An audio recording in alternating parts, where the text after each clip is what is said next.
Alanis Morissette Who in the knows house. less about Canada? Alanis Morissette or Mark Gursky? It's hilarious. So you're from Mutton? Where? What? Oh dear. Half an E, We're right? trying to find the capital of New Brunswick, which is. We thought it was Moncton, but I don't think it is. We're going to get so many emails. Oh, we're getting so many emails. Yeah. We're actually, a lot of people watch the show in Canada, much to their chagrin. We're going to chat with Alanis in just a second. Start with a quick check of the entertainment headlines before we hang with our headliner. TV last night. Are you a big Sopranos person? I don't really watch TV. Okay, that's all right. We won't hold it against you, even though you were on Curb Your Enthusiasm. That's why she's here. Amazing season finale for The Sopranos. If she watched it, she'd never show up. She'd never be here. She'd never be here. Alanis, here's someone you've never heard of. Her name is Edie Falco. That woman right there. I have heard of her. She's She's wonderful. lovely. She has won the Emmy Award for Best Actress in a Drama Series. She doesn't know it yet. She hasn't even been nominated. But she will get that award next September because she's so fantastic in the series finale. Do you ever go to the movies? I do. You do? Did you see the James Bond movie Die Another Day? No. You haven't really missed that much. Pretty good, but not great. Soft box office this weekend. This was the best scene, I thought. This was the best scene. That's a great scene. Mediocre opening for Analyze That. Adaptation, have you seen that? Nope. That you will love. Really? It is excellent. A near sellout in a few theaters. It was speaking of sellouts, Punk Boys, Sum 41, among others, at the taking part in the K-Rock Acoustic Christmas.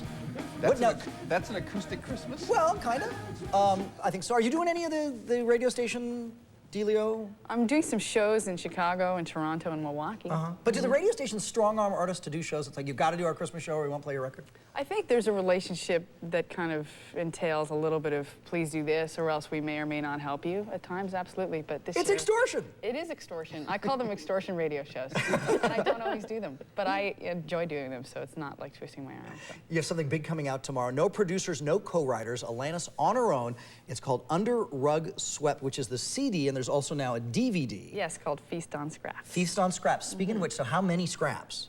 There's 8 tracks, actual studio tracks on the scraps, and then there's an acoustic version of Hands Clean. Oh, great. And then there's the DVD that goes along with it. And in terms of the DVD, how many hours and hours and hours of... From upwards of about 225 hours, gotten down to 2.5 hours. So how do you sit there with 225 hours of footage and not wallow in like, oh my gosh, it's me?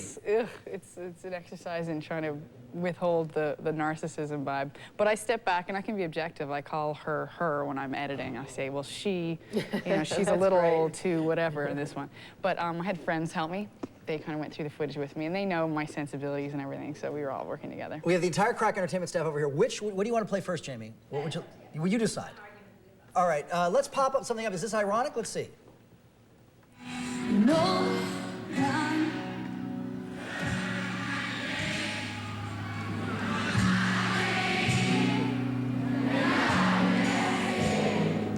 This is a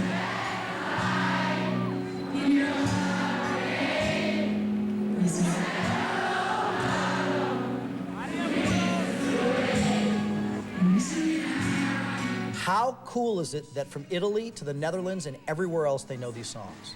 It's pretty amazing to me. It just speaks to me, to the universality of music. A lot of people may or may not even understand what I'm singing about, but on some energetic level they do, which is so amazingly connecting for me. How did she do in different performances? Is there a distinction that there are some nights that she's on and some nights that she's not? There's some nights that she's a little bit more energetic, but the thing with the lyrics that I sing is that if I'm somewhere else, which I am at times, as soon as I focus on what it is that I'm singing, it just sort of locks me in. So that's good. I don't know what you're doing now, but I know that what spoke to me and so many women was when you really got at the heart of women and the whole need to look good, and you really attacked like the self-esteem that gets so damaged. Yes. How important was that to you to reach us in that way and give us a new sense of self? It's an amazing, gratifying element of sharing what I do publicly, but ultimately it was my expressing my own disdain for societal standards of what beauty was in with regards to women or whatever it was, and I have so many opinions and thoughts about, how the world is and who I am within it, that I comment on that. It's literally excerpts from my journal when I write. So, but that was powerful. Like, if I gained 10 pounds, would you still love me? I remember them specifically, and I'm not a person to remember lyrics, and I remember those things really helped me, and it was a new way for women in music to really start talking about that stuff, to look at ourselves differently. And you also, I just had one more question that was very interesting, because you stay away from the public, the media. Is that something that that you were told to do, or is that something just innate for you?